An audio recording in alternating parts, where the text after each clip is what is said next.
The black maid burst into tears while holding the millionaire's baby. "The reason will break your heart." Ethan Cole rushed up the stairs as if pulled by an invisible string. It was 2 in the morning, and Caleb, only 3 months old, had been crying nonstop for over an hour. 2 nannies had taken turns in vain. The white noise machine mixed with lullabies only made the house feel more suffocating. Ethan froze at the nursery doorway. Mira Johnson, the new housemaid, a slender black woman with her hair neatly tied back, was holding Caleb close to her chest. The baby had gone completely quiet. Mira hummed softly, and under the dim night light, tears slid silently down her cheeks. Hearing Caleb cry felt like hearing Lucas calling for help. "I couldn't ignore a baby in pain," she whispered. If you believe that the right embrace can save a child, press. Like to support this story? Subscribe to the channel and turn on the bell so you won't miss the next part. Do you think Mira was right, or was Roberta justified? Heavy footsteps thundered in the hallway. Roberta, Avery Ethan's former mother-in-law, Caleb's grandmother, appeared in her nightgown, her face twisted with rage. "What's this? The maid holding my grandson in the middle of the night." She stormed in like a hurricane. "Take your dirty hands off the baby. You're a housemaid, not a nanny." Ethan tried to say, "Mom, she just calmed Caleb. So what?" Roberta's glare cut into Mira like a knife. "Lost your own child, so now you latch onto someone else's. You think we're so easily fooled." Mira stayed still, shoulders drawn in to keep Caleb's breathing steady. In that moment, the central conflict revealed itself. The nurturing instinct of a grieving mother colliding with a controlling obsession disguised as protecting the grandchild. Roberta delivered her verdict. A normal mother who loses her child stays away from infants until she recovers. She doesn't cling to someone else's baby at 2 in the morning. Ethan signaled enough, but Roberta had already imposed her rule on the household starting tomorrow. Mira could only work when Caleb was asleep, forbidden to go upstairs if the baby was awake. Touch him again, and she was out. A line had been drawn. It was a chokehold on contact, blocking every bond that had just begun to spark between Mira and Caleb. The room fell silent but suffocating. Caleb dozed in Mira's arms. She wiped her tears, glanced down at the metal medical alert bracelet on her wrist, engraved severe allergy to benzodiazepine sedatives, then carefully placed the baby in his crib and stepped back as if she had committed a sin. Ethan stood caught between 2 pulls, one toward fear protecting his son with suspicion, the other toward the truth just revealed that the warmth of this woman's skin and the scent of her hair had instantly soothed his child. Those 2 pulls would stretch him to his limit. The next morning, Roberta's policy was enforced in the kitchen like a military order. In front of Carla Brown, the housekeeper of 15 years, and Teresa Reed, the daytime nanny, Roberta read the rules. Mira would only work when Caleb slept. She was not to appear upstairs if the baby was awake. Under no circumstances was she to touch him. Carla frowned. "That means Mira will have to work overnight." "That's her problem." Roberta shrugged. A double blow, humiliation and physical exhaustion, driving the opponent to quit on her own, so Roberta wouldn't be blamed for firing her. But the house itself betrayed the truth.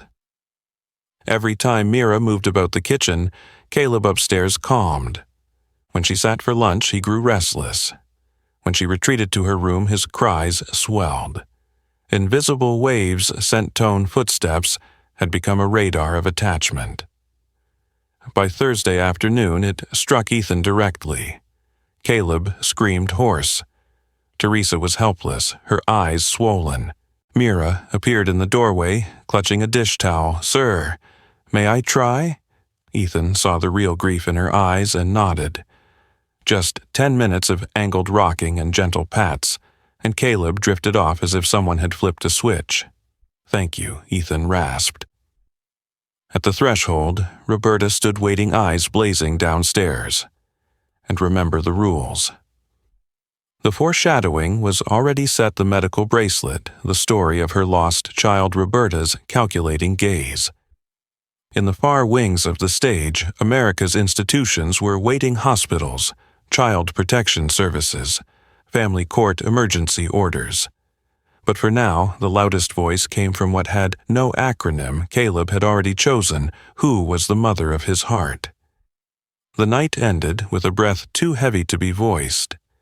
Standing at his son's doorway, Ethan felt fear for the first time, not of Roberta, not of public opinion, but of the moment his own hands might sever the fragile thread holding his baby's peace. The week opened with an endless list of pointless chores, remopping the already gleaming foyer, refolding the neatly stacked towels, scrubbing spotless kitchen shelves again and again. The purpose was plain grained. Mira down to exhaustion, push her into shame and fatigue, until she left on her own, sparing anyone from issuing a formal dismissal. But the house fought back with its own biology. Every time Mira passed the foot of the stairs, Caleb upstairs would settle. When she stepped out the back door, his cries would instantly rise. Carla watched quietly and sighed. The baby smells peace on her. Roberta brushed it off nonsense. Yet a flicker of doubt flashed in her eyes. If that bond deepened the balance of power in the house, might slip from her hands. Sunday morning, something unusual happened. The house was too quiet. Caleb usually woke at 7 with cries for feeding, but by 8:30, the nursery was still silent. Ethan opened the door. Caleb's eyes were open but dull, his limbs limp. Teresa, the nanny, rushed in, flustered. I tried calling, changing, soothing. He's not reacting like usual. Ethan scooped him up, heart-seizing.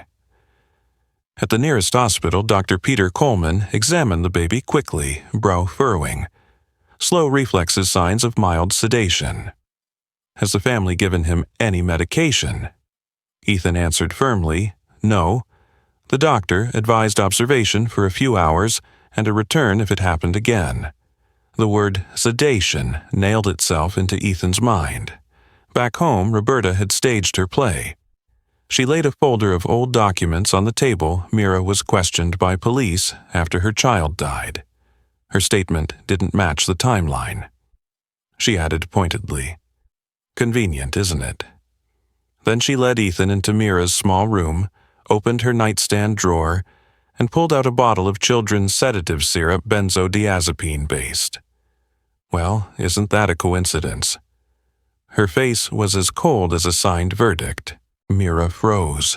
I've never seen that bottle. It was in your drawer, Roberta replied icily. In Ethan's head, the doctor's sedation linked with the bottle in the right place.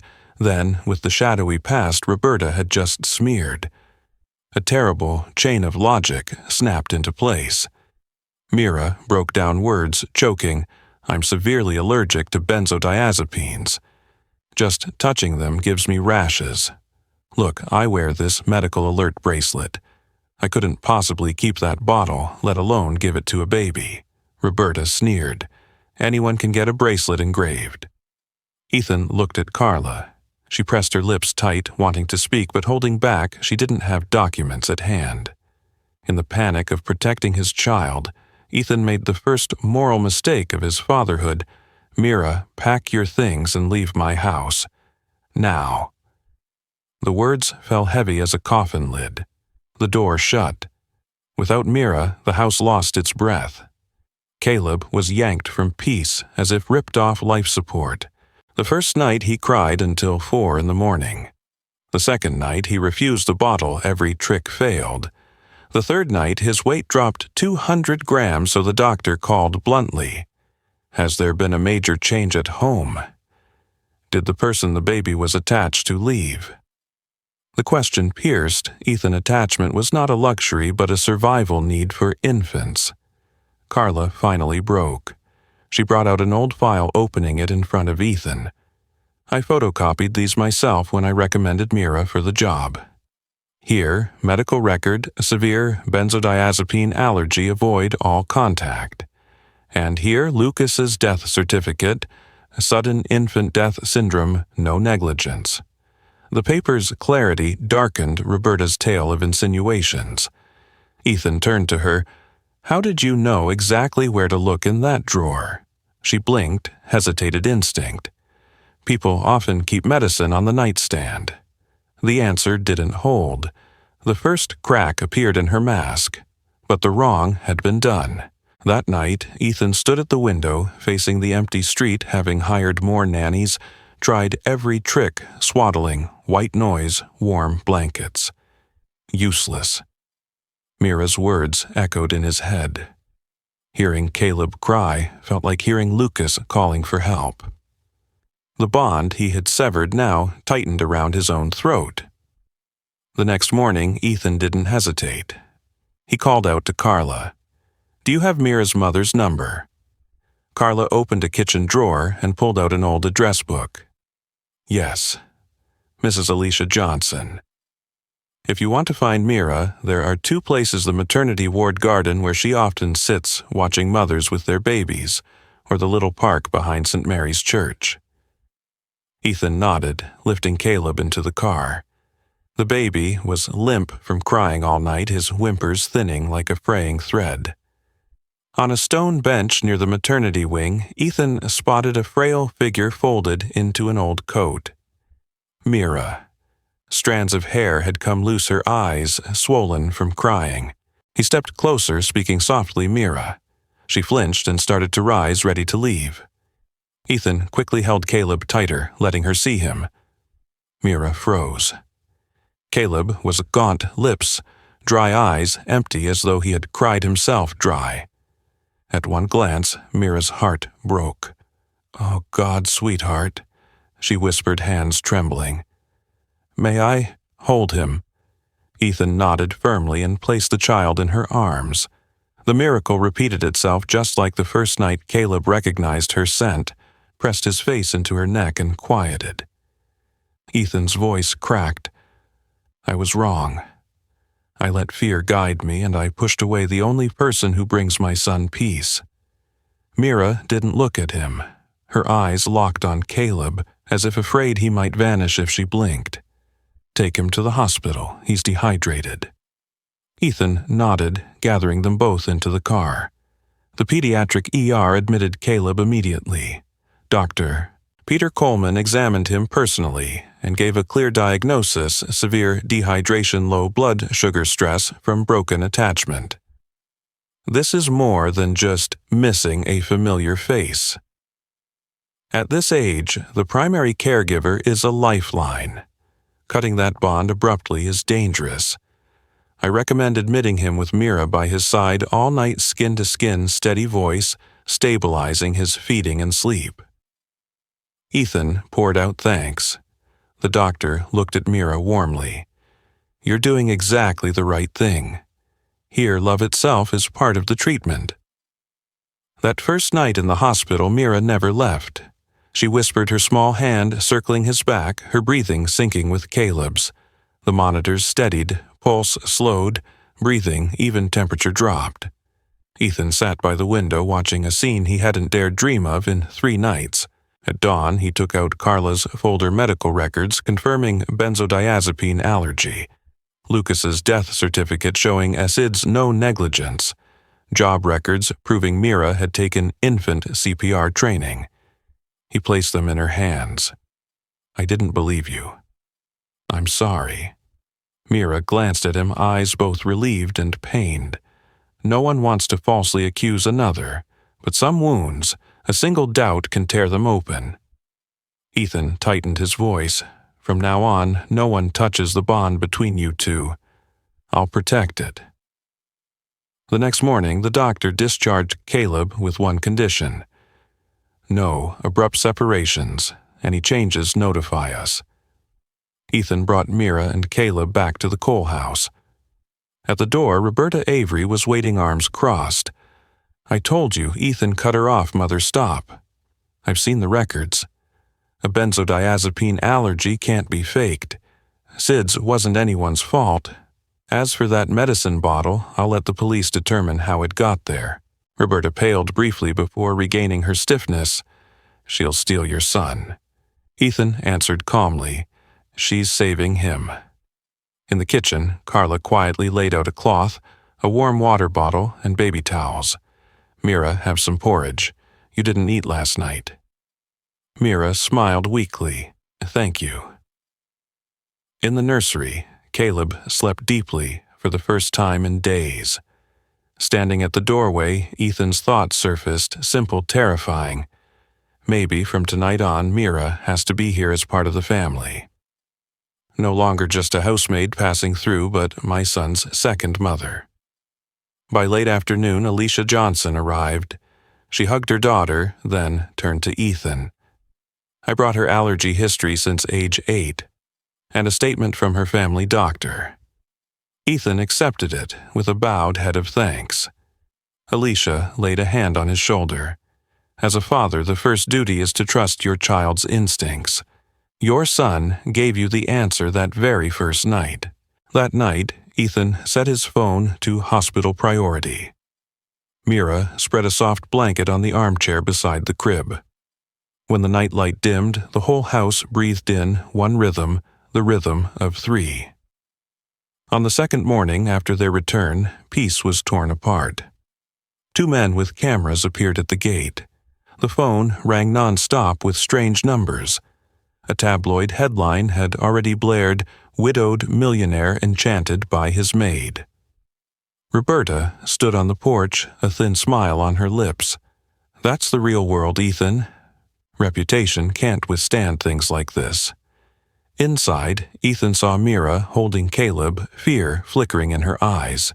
He knew the second battle had begun, this time against public judgment. Rumors spread like wildfire. Anonymous comments branded Mira a gold digger, a woman acting with tears. She had always been strong, but when she saw her blurred image splashed across a cheap gossip site, her heart clenched. Ethan, this will hurt you. And Caleb. Ethan shook his head. No, we won't hide. We'll tell our own story. He reached out to a local reporter Carla knew. The interview took place in the living room, plain and bare, with only 3 things: medical records, the coroner's report, and Caleb asleep on Mira's chest. Mira spoke briefly about Lucas, her allergy bracelet, and that first night.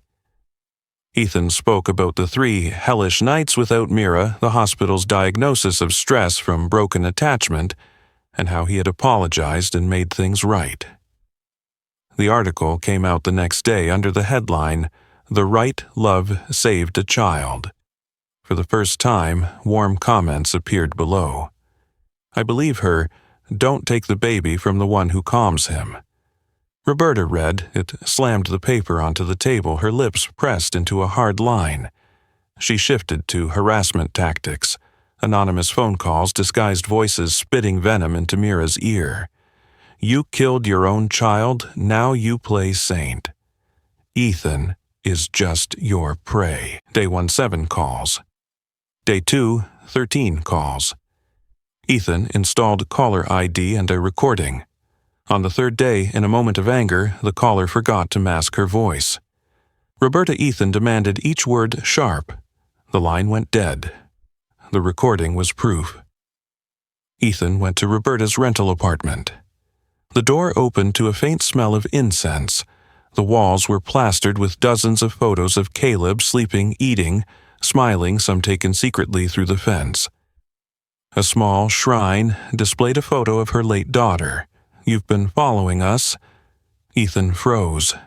Roberta shrugged, eyes blazing. I'm his grandmother. I have the right to see him. Ethan kept calm. Your rights don't include defamation, stalking, harassment. Roberta's eyes widened. I'll prove she's unstable. Push her to the edge, and she'll show her true face.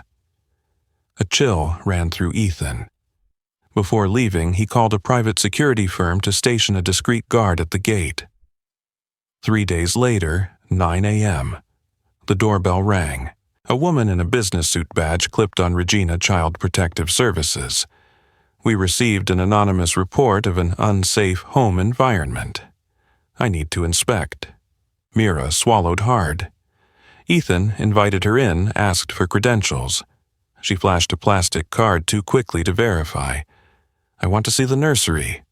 Upstairs, Regina began rifling through drawers. Mira frowned. Please only check what relates to child safety. This is safety, the woman said, pulling out a bottle of sedative syrup from the nightstand. What's this? The moment was like lightning striking again. Mira froze, staring at the bottle like a recurring nightmare, but this time, Ethan was no longer blind. He pulled out his phone, called the county's Child Protective Office on speaker. This is Ethan Cole. Someone claiming to be your staff is here inspecting my home. Please confirm. The line answered after a short check. We have no inspection scheduled at that address. The woman blinked, spun around to flee. The guard at the gate, alerted by the commotion, blocked her path. Ethan dialed 911, an imposter posing as a child. Services worker just broke into my home. Regina wrestled free, bolted into a car already running. Carla managed to jot down the license plate. Police arrived within 10 minutes, took the report. Later that afternoon, they called back. The car belonged to a private investigation firm, the rental contract under Roberta Avery's name. 3 charges were listed: impersonating a public official, unlawful entry, defamation. The case was referred to the district attorney. It seemed matters might calm from here, but Roberta chose to escalate into court. 3 days later, just as Ethan was walking, Caleb in the front yard, a government vehicle pulled up. 2 officers stepped out with papers, emergency temporary order from family court. Due to concerns of an unstable environment, custody of the child is granted to Mrs. Roberta Avery until tomorrow's hearing. Mira froze in shock. No. Don't separate him again, the doctor warned. An officer cut her off. We're executing the order. Ethan drew a deep breath, controlling his fury. Give me 5 minutes to prepare his things. In the room, Mira clutched Caleb, her whole body trembling. Baby, I'm here. I'll come back. Ethan laid a hand on her shoulder. If you resist, they'll write you down as unstable. Tomorrow in court, we need everything clear. Mira closed her eyes, pressed a long kiss to her son's forehead, then surrendered him to the officers. The moment Caleb left her arms, his cries ripped through the yard. Roberta stood at the curb, a fleeting smile of triumph. But in that cry, there was something that chilled the neighborhood, a child torn from his lifeline. The car door shut. The engine faded away. Mira collapsed onto the steps, hands clenched white. Ethan knelt beside her, speaking slowly, each word a nail. Tomorrow, family court will hear everything: the allergy records, the SIDS report, the harassment recordings, the fake inspector's license plate, and most of all, how Caleb responds when he's with you. Mira nodded, tears streaming. I'll stand tall, not for me, for him. The sky darkened with the coming storm. At the end of the street, the trees shuddered. Ahead lay a long day, but in their hands was the truth. And sometimes truth together with a child's cry is all a court needs to hear. The next morning, family court was unusually crowded. The hallway was packed, a few faces with cameras tucked into benches, waiting for a scandalous story about the Maid and the widowed millionaire. Ethan Cole held Caleb tightly, his other hand clasping Mira Johnson's. On his lap was a thick folder: Mira's benzodiazepine allergy records, Lucas's SIDS autopsy recordings of anonymous calls, the police report on the fake child protective worker, along with the printed license plate of the rental car in Roberta Avery's name. In the courtroom, Judge Harrell entered, his voice calm but firm: case of Cole versus Avery regarding temporary custody and the question of a suitable caregiving environment. Roberta's lawyer rose first. Your Honor, the child is in an unstable environment. A non-relative woman who just entered the household has taken over as primary caregiver, displaying obsessive behavior, coupled with the possibility of a rushed marriage between Ethan and this woman. He lingered on. Rushed, though, Ethan was not married at all. We fear for the child's emotional safety. Ethan's attorney stood your honor. The other side mixes speculation with unverified claims. We ask for only one thing: let medical evidence and the child's behavior speak for themselves. He placed 4 files on the clerk's desk. Roberta requested to speak. Clutching her purse, eyes red, "I lost my daughter. My grandson is all I have left." That woman came into our home clutching the baby as if stealing him. Last night she wailed when the temporary order was carried out, a sign of instability. She paused, sniffing, crafting the image of a grandmother pushed aside. The judge turned to Mira. "Mrs. Johnson, would you like to respond?" Mira rose steady-voiced. "Your Honor, I lost my son to SIDS, no one's fault. I grieve, but I know how to care for a baby. We've submitted my allergy records. I cannot touch benzodiazepines, just contact causes rashes. The bottle found in my drawer was not mine. And the night I was forced out of the Cole home, the baby lost weight, became dehydrated. The doctor diagnosed stress from broken attachment. I held him as long as I could so he could breathe with me again. If there is an obsession here, it is the obsession to save a child." Dr. Peter Coleman was called. He spoke clearly. "I have followed baby Caleb since birth. This past week he presented with prolonged crying, a 200-gram weight loss, signs of dehydration, low blood sugar. Once reunited with his attachment figure, his vitals stabilized. At 3 months, the primary caregiver regulates survival cues: scent, voice, embrace, rhythm. Abrupt separation can cause disruption. Medical recommendation: do not separate. Stabilize the caregiver. Avoid upheaval." Roberta's lawyer interjected. "Doctor, do you have proof the child was sedated?" He replied, "There was one episode of slow reflexes, but no clinical evidence of medication use. I make no accusations, only speak to the risks of separation." Carla Brown testified next. Calm and steady. "I've worked in this household 15 years. I photocopied Mira's allergy records myself when recommending her. I saw her alert bracelet the first night. When the medicine bottle was found, Mrs. Avery went straight to the nightstand drawer as if she already knew. I cannot say who placed it, but I have my suspicions." The air tightened. The police officer handling the fake CPS case also appeared. "We received a report of impersonation at the Cole home. The suspect vehicle belonged to a private investigation firm, the rental contract signed under Roberta Avery. The file has been referred to the DA, no conclusion yet. But it indicates manipulation of child protection procedures." Roberta's lawyer objected. That was a clerical error. Judge banged the gavel. "Court notes there is a criminal investigation pending." The judge requested direct observation.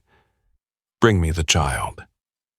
Caleb, in a staffer's arms, grew quiet but searched with his eyes. Mrs. Avery stepped forward. Roberta approached, forcing a smile.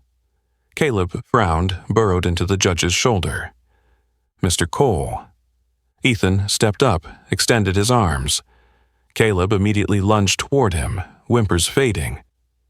"Mrs. Johnson." Mira stretched out her thin arms. Once nestled against her, Caleb exhaled a long breath like a door softly closing, sealing the room. The entire courtroom saw what no argument could cover. Silence stretched for heartbeats. Judge Harrell opened the file, speaking firmly. "Temporary custody remains with Ethan Cole. The child may not be separated from Mira Johnson, who is established as a bonded caregiver. 2. Roberta Avery. Any visitation must be supervised at the County Visitation Center contingent upon completion of a clinical psychological evaluation. Harassment and contact with the Cole home are prohibited within a set radius until further order. 3. On the allegations of planted medication and impersonation, this court does not rule criminally. The matters are with the DA, and any findings will inform future orders. The gavel struck, temporary but heavy as stone. Roberta slumped into her chair, dazed. Ethan held Caleb close. Mira stood still, hands trembling, then burst into tears, this time from relief, not fear. In the hallway, whispers spread. Someone exhaled softly, as if watching a child pulled back from the edge. On the courthouse steps, Roberta lashed out her voice, breaking. It cannot end like this." Ethan stopped, turning with Caleb in his arms. "You still have a choice. Get help so your grief doesn't drive you to harm. When you're ready, visitation will be open. But for now, let the child have peace." The wind rustled through the maples outside. For the first time in weeks, peace stood with Ethan, Mira, and Caleb. That afternoon, the Cole house shut its doors to the press curtains, drawn a no visitors sign hung at the gate. Caleb slept on Mira's chest, his tiny breaths syncing with the heartbeat of the mother of his heart. Ethan set a tray of soup beside her chair. Speaking softly, I called the lawyer to schedule supervised visitation for Roberta next week. Before she begins her psychiatric evaluation, I want to give her one proper chance, 1 hour here, no pressure, no tug of war. But everything must be recorded and limited. Mira looked at him surprised. "After everything, you still want her to see the baby?" Ethan nodded for Caleb. He needs to know what safe love looks like. Before the visit, Ethan laid out the rules on the table. 1 hour only. No taking him out of the room, no shutting doors, no threats, no talk of lawsuits. If stress rises, we stop immediately. Carla stood by, writing them in marker on a small board. A guard waited discreetly outside the gate. Roberta Avery arrived looking frail. For the first time, no heavy makeup, no heels, just flats and an old sweater. Crossing the threshold, she froze as though every movement might be misread. Ethan pointed to the rug in the living room. Mira sat there with Caleb pillows propped on both sides. No tugging, no pressure. Roberta knelt at the edge of the rug, lowering herself, offering a small stuffed animal. "Hello, sweetheart. Grandma brought you a gift." Caleb glanced at Mira, then at the toy, touching it lightly. Roberta held her breath, making no move forward, no invasion. 10 minutes passed, no crying. 20 minutes. Caleb giggled as she shook a small music toy. Mira glanced at Ethan. He nodded, as if to say, "Yes, this is it." What Roberta needed to learn wasn't how to hold, but how to keep safe distance that love also has boundaries. The more you love, the more you must respect a child's limits. When the hour ended, Carla tapped lightly on the doorframe, a signal. Roberta checked her watch, then looked up. "Thank you for giving me this hour." Ethan spoke clearly, without softening. "If you want a second hour, the conditions are 1. Begin therapy with the court-appointed doctor. 2. No anonymous calls, no appearances at the gate. 3. No hiring private investigators, no manipulating public agencies. 4. All visits supervised until a doctor recommends otherwise." Roberta pressed her lips, then nodded slowly. "We'll do it." She turned to Mira. "I'm sorry, I hurt you. My fear of losing my grandson. I let it consume me," Mira replied evenly. "I believe your pain, but Caleb cannot pay the price for it." The door closed. Inside a hush, like after a storm. Caleb stretched nestled into Mira and drifted back to sleep. Ethan sat beside them, whispering, "The house rhythm is back." Mira said quietly, "I'm still worried. Tomorrow, the day after, what if another wave comes?" Ethan nodded. It might. But today we lay the foundation, stable sleep and feeding schedule, Mira, as primary caregiver, me supporting. An emergency plan if stress spikes. Weekly check-ins with Dr. Coleman until the charts are steady. He pulled a sheet, drew 3 columns: sleep, feeding, comfort. Boxes began filling with green checks. That evening, Carla brought out a small box and this. Inside lay a brand new medical alert bracelet engraving bold with a matching plastic info card: Mira Johnson, severe, benzodiazepine, allergy, avoid contact. Mira laughed softly, tears still wet. Thank you. This time, if anyone doubts, the card will speak for me. Night fell. Ethan carried Caleb to his room. Mira walked beside him, hand on the baby's back in her instinctive rhythm. Teresa Reed, the daytime nanny, stood at the doorway watching, smiling. Now everything is where it belongs. Ethan nodded, right where it belongs. And it stays there. Before switching off the light, Ethan paused by the crib, turning to Mira. I've wanted to ask this for a long time, but didn't dare. Will you? Stay here for good, not as staff, but as family. I need you. Caleb needs you. Mira looked at the baby, then at Ethan. Hesitation flickered the fresh scars of hurt, but dissolved. I've been here since the night Caleb chose me. The rest is just paperwork. Ethan smiled, light as breath. Paperwork can be handled. The next morning, Ethan's phone buzzed with a message: I've scheduled my first evaluation, Roberta. He showed Mira. Maybe, she said, the next wave will be a gentle one. Sunlight poured across the windowsill. Caleb stretched a hand into the beam, letting out a tiny ah. That sound, after so many long nights, felt like a pardon granted to the 3 of them. Outside, the world still buzzed, but inside the house, life had found its rhythm again. And from a single pressure-free hour, a new path opened love with conditions, the very conditions that make love safe. After the court's ruling, the Cole household quickly regained rhythm. A daily schedule hung on the fridge with 3 neat columns: sleep, feeding, cuddling.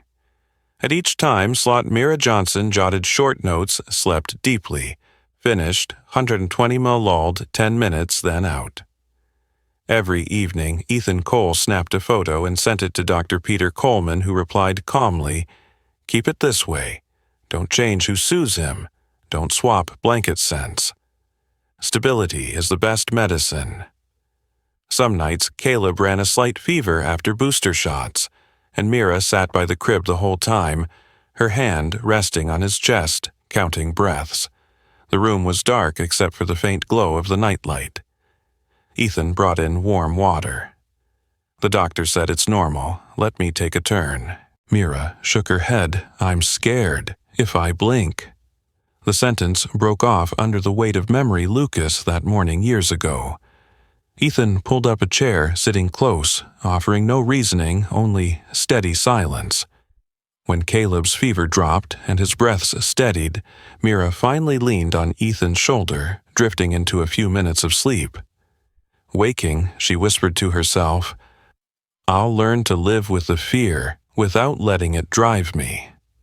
A text buzzed on Ethan's phone. Roberta Avery confirmed she had started court-mandated therapy and requested another supervised visit for the weekend. Ethan replied, "Agreed.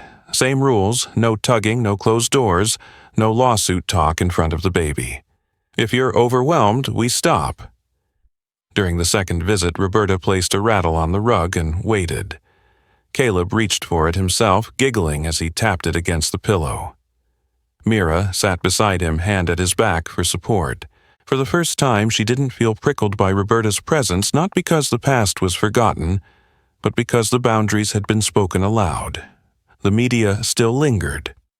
One freelance reporter slipped through the back fence lens aimed at the nursery window. The guard spotted him and escorted him out. Ethan didn't shout. He sent a lawyer's letter: cease trespassing or face suit. He refused to fuel the story with anger. He wanted it to quiet on its own terms. The positive article from before still lay on the coffee table, folded to the line where Mira had said, "The right love saved a child." That sentence had become the household's compass. On Saturday afternoon, Ethan trimmed the garden. The grass was cut, the bougainvillea blooming. Carla Brown brought out a tray of pastries for the wooden table. "Lovely day sit out here." Caleb just went down, he'll be asleep for another stretch. Ethan thanked her, then waited for Mira to carry Caleb out to the porch, setting him on a U-shaped pillow. The baby kicked his legs, babbling nonsense sounds. The breeze stirred. Peace was so complete they could hear leaves fall. "Mira," Ethan called softly. She turned. He didn't kneel at once. He spoke first. "That first night you put him to sleep at the hospital, I sat and watched till dawn. I'd never seen peace like that. I know I was wrong, and I've relearned everything from the ground up. I want this relearning to last a lifetime, if you'll stay." Mira pressed her lips, glancing at her allergy bracelet, once a mark of burden, now a badge of protection. "Stay. As what?" Ethan chuckled at her disarming bluntness, then drew a small velvet box from his pocket. "As family. As my wife. And if you want after marriage, we'll complete guardianship, so wherever your name is, Caleb's will be too." The ring was modest, not flashy. Mira looked at it, then at Caleb, turning his head to find her scent. She thought of the frozen nights in the park, of her mother's whisper. "Don't let pain make you hard." She inhaled deeply. "I say yes. Not for the ring, but for the promise to protect this bond." Ethan exhaled like a stone had been lifted from his chest. He slid the ring on her finger, kissed her hand gently, like soothing a child. Plans unfolded quietly. Register the marriage, begin the legal process for Mira to be Caleb's co-guardian, later a small garden ceremony. Alicia Johnson. Mira's mother held her daughter's hand, eyes brimming. "You've come through the darkness." Teresa Reed adjusted the curtains, joking. "At the wedding, let me carry Caleb as the flower boy." Mira laughed, "Just hope he doesn't nap through it." That night, they sat ticking off a list flowers chairs, music cake paperwork. Ethan added one more, Sid's Foundation. "Let's redirect some of what we would have spent on a lavish wedding to support families who lost babies. We can turn our story into a lifeline." Mira's eyes shone. "I'll tell Lucas's story again, not to reopen my wound, but to spare someone else one." A new message arrived from Roberta as they finalized the list. "I'm making progress. The doctor says I'm starting to accept grief in a healthy way. I know I can't attend the wedding if there is one, but if you allow, I'd like to send flowers." Ethan read it to Mira. She thought, then typed back, "Thank you. Continue therapy. When your doctor approves, we'll open supervised visits as the court ordered." Each word measured, neither bitter nor rushing to forgive, just the tone of healthy boundaries. Night closed. Caleb slept on Mira's chest, his tiny fist gripping her shirt. Ethan laid his hand over Caleb's, completing the circle. Outside, insects hummed a small chorus. The promise to stay had been spoken, simple, but strong enough to hold up the sky. 3 weeks later, the coal garden turned into a calm patch of green. Carla hung white fabric strips across the bougainvillea trellis. Teresa tied balloons into little hearts, warning, "Keep them out of the little master's reach," or boom. Alicia prepared a blanket embroidered with Caleb to drape over the carrier chair. Everything was simple, just as Mira wished. No pomp, no staging of old pain. Only family, a few friends, Dr. Coleman, and neighbors who had witnessed the long nights. Before the ceremony, a flower delivery van stopped at the gate. A pure white bouquet with a small card. "Congratulations to you both. Caleb is lucky to have parents like you. Roberta."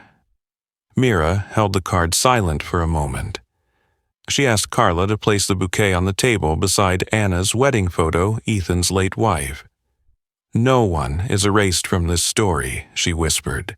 Ethan looked at Mira, his eyes mixing surprise and gratitude. She didn't just love his child, she honored his past. The ceremony began as the sun tilted. Caleb lay in Teresa's arms dressed in tiny white, cooing as if adding his part. The officiant spoke today. We witness not only the love of two people, but the bond that saved a child. Ethan looked at Mira, his vow. Plain, I promise to put our child first, to trust truth when fear knocks, to stand with you when the long nights return. You don't need a hero. You need someone who stays. I will stay. Mira replied, I promise to hold the baby when he needs to hold you, when you're weak, to keep our home at peace, to set boundaries, so love never becomes a chain. I once lost a child. I thought my heart had no room left. But Caleb opened that door and you kept it from closing. The garden fell still for a beat, then a deep, collective breath. Then came the special vows to Caleb. Ethan cradled him. Son, I promise to hear your cry, not as confusion, but as meaning. Mira wrapped them both. I promise I'll be here, not vanishing, even when the night is deep. Dr. Coleman stepped forward, hand on their shoulders. In medicine, I rarely use the word miracle, but some miracles come from stability and love. Today, I bless this stability. After the kiss, applause rose. Caleb kicked and let out a long ah like a cheer. Carla dabbed her eyes, speaking for what couldn't be said. This house is finally one home. Alicia hugged her daughter. I see Lucas in your smile today, not as a wound, but as light. The small reception unfolded on the lawn. The cake was simple, with a heart drawn on top, and inside it 3 handwritten words, stay with us. Ethan handed an envelope to the SIDS Foundation representative present. We want to contribute. Please keep our names quiet. The representative squeezed his hand, emotional. Some families won't have to choose between the electric bill and hope because of you. Mid-celebration. Ethan's phone buzzed. A text from Roberta. If possible, let me send my blessing. I'm at the therapy center. Today was hard, but reading about your small wedding made it easier to breathe. Ethan showed Mira. She typed back, thank you for the flowers. Keep going with therapy. When your doctor agrees, this house will open for you and Caleb for 1 hour of peace. The send button lit then dimmed. Somewhere another woman had just let a stone slip from her hand. Dusk covered the garden. White cloth strips stirred. Teresa jingled the rattle. Caleb slumped asleep on her shoulder. Ethan and Mira sat on the steps hand in hand. We did it, Ethan said. Not finished yet, Mira smiled. We have a lifetime to guard this peace. Ethan nodded, and to open the door at the right time for Roberta when she's ready for anyone who needs an hour of peace like we once did. Night fell. Dry leaves rustled. From the nursery window came the steady metronome of a nearly 4-month-old's breathing. Inside, a black woman unfastened her medical bracelet, placing it on the nightstand like closing a finished chapter, then climbed into bed pulling a thin blanket. The man switched off the light, leaving a gentle night behind. Outside, the world still clamored.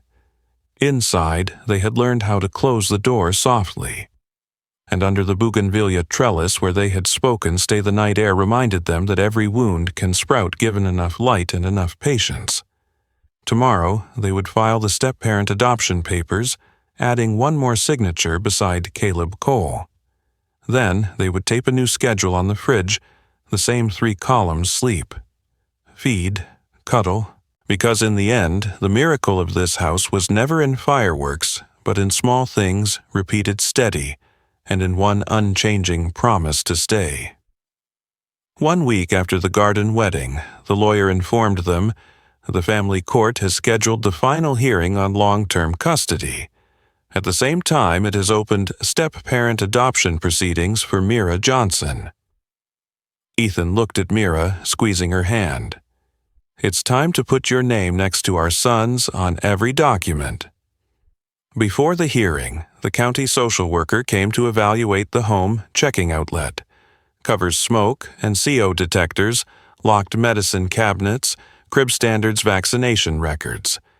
She sat by the window and asked each person in turn. Carla Brown described Mira's nights watching Caleb's breathing. Teresa Reed explained the hold-pat whisper ritual Mira kept without fail. Dr. Peter Coleman submitted his medical recommendation: stability of the bonded caregiver Mira is best for the child. Abrupt separation is not advised. The social worker's conclusion was brief, stable, safe, well-attached environment. Meanwhile, Roberta Avery submitted confirmation from her therapy center she had attended 6 sessions, diagnosed with complicated grief with control features, and was on a 12-week plan. Attached was a handwritten note. I acknowledge my wrongdoing, anonymous calls, private investigators impersonation. I commit to supervised visits, only respecting boundaries. I hope after treatment to see my grandson more, if the professionals agree. No pleading, no excuses. For the first time, her tone was lowered in the right place. The final hearing was calmer than the last. Judge Harrell leafed through the files, pausing at the social worker's report. Very strong record. He glanced at Roberta. You are in therapy, that is encouraging, but past violations remain on record. The principal stands the child's emotional safety is central. He read the decision. Long-term custody granted to Ethan Cole. Mira Johnson recognized as primary caregiver alongside Ethan in practice. Step-parent adoption approved. Waiver of parental termination since the biological mother is deceased. Roberta Avery, to continue therapy, supervised visitation bi-weekly, 60 minutes expandable only with written recommendations from both therapist and visitation center.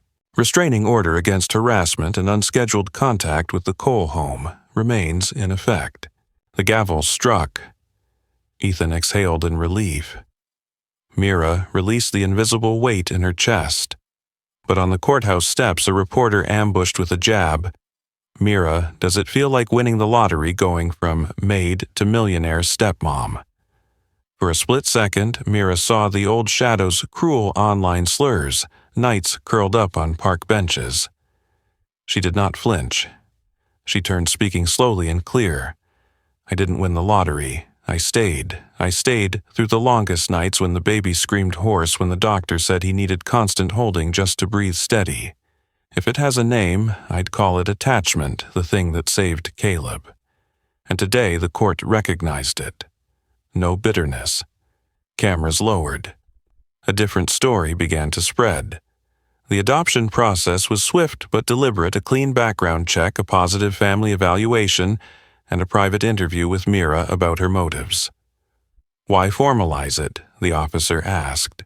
Mira replied, So, if one day Ethan is sick or simply late to pick up every door for our child, opens with my name without waiting for someone else's signature. In truth, I've already been his mother. The law just needs to catch up. At the final signing, the clerk smiled. From today on medical records, school forms, passport. Under e-parent, it will read Mira Johnson Cole. Congratulations. Mira put pen to paper. The sound of her name filling the space for parent rang faintly in her heart. That night, the family set a small table. Alicia brought apple tart. Carla made tender beef stew. Teresa tied a new bow for Caleb. Ethan raised a glass of juice to the law, catching up with truth. Mira laughed, clinking glasses. Caleb slapped the table, splashing apple juice, shaking his rattle like applause. But catching up with truth didn't end at the dining room. A local news channel invited Mira to appear on Parents' Corner to discuss infant attachment stress.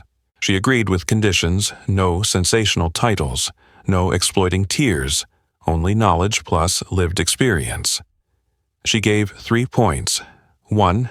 Signs of attachment stress. 2. Holding is a prescription for infants, skin-to-skin rhythmic soothing. 3. Boundaries are love. Adults' grief cannot force a child into their arms. The short broadcast drew tens of thousands of views. Not because Mira spoke eloquently, but because viewers saw a truth rescued by patience. Roberta watched from her therapy room. She wrote Mira a message. "Thank you for not painting me as the villain to tell your story. I still want to see my grandson regularly. I'll prove it with my therapy log, not just words." Mira replied, "Keep going. 1 hour of peace is waiting for you next Saturday." At the Cole house, a wall clock was set with a new reminder not to mark the one who did wrong, but to remember that good things must repeat. Late at night, after the kitchen was cleared, Ethan peeked into the nursery. Caleb slept on his stomach, clutching a cloth elephant. Mira sat in the chair, finishing her page, one hand tucked under his back, just enough to lift his little chest. Ethan whispered, "Tomorrow they'll hand you the papers. Today you were already there." Mira nodded, eyes wet, but this time with peace. Outside, wind rustled through the bougainvillea. Inside, the promise to stay had become the very structure of the home. By the fall of the next year, Caleb turned 1.5 years. The Cole backyard was strung with pale paper flags. Low tables held soft cookies, apple slices, and a small cake just big enough for blowing candles. Carla set out extra chairs for neighbors. Teresa taped a sign, "Safe Crawling Zone," marked with green tape.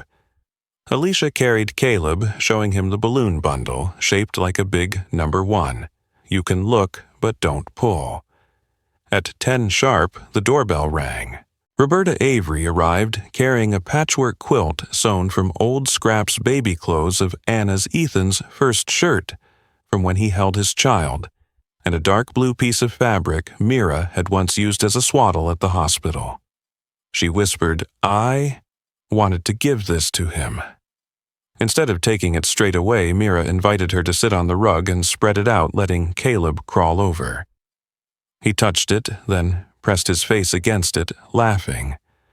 Another hour of peace unfolded, but now it had become habit. Roberta didn't grab, didn't force. She had learned to wait. After the candles were blown out, Ethan asked everyone for a moment's silence. He didn't make a speech. He simply said, "Thank you for staying with us in your own ways. Thank you for respecting boundaries. And thank you for helping us tell the story the right way, a child saved by attachment, a woman who turned grief into purpose, and a grandmother who learned to love without owning." Applause followed, steady and warm, and Caleb clapped 2 splattering cake. In recent months, Roberta's peace hours had stretched without breaking boundaries, still supervised, still in open space, still with Caleb's needs first. She brought picture books, reading in a low voice. At the last page, she'd glance at Mira, waiting for a nod before stroking the boy's hair. Her therapy reports showed progress, fewer obsessive thoughts, the ability to stop when her pulse raced or hands trembled. One afternoon, she admitted, "I used to think not holding him meant losing him. It's the opposite. If I don't respect him, then I lose him." Myra closed her book and answered, "By realizing that you're already giving him back so much." Meanwhile, some media outlets pitched Ethan and Mira the fairy tale angle Millionaire marries Maid. They declined. Mira said, "We don't want the story reduced to rich versus poor. We want it to become a handbook for family signs of infant stress, how to set boundaries, SIDS support lines." So, instead of a talk show, they released a short video filmed by Carla, 3 parts, sleep, feed, cuddle. No filters, no dramatic music, just Mira holding Caleb Ethan, changing a diaper with text overlay. Miracles live in small things repeated steady. Views didn't explode, but their inbox filled. "Your clip helped my baby cry less at night. I learned how to ask for help. I printed 'Holding is a prescription' and taped it above the crib." One rainy afternoon, Dr. Peter Coleman visited, bringing a framed photo Caleb as a newborn in the hospital side by side with Caleb now toddling. At the bottom, he had written in brush pen, "Stability is the best medicine." He smiled. Hang this in your living room so when people ask for your secret, you don't have to explain." Ethan hung it below their wedding picture. Mira stepped back, seeing their whole story in that one phrase. Of course, hard days hadn't vanished. Some days, Caleb clung to Mira through fevers, rejecting everyone else.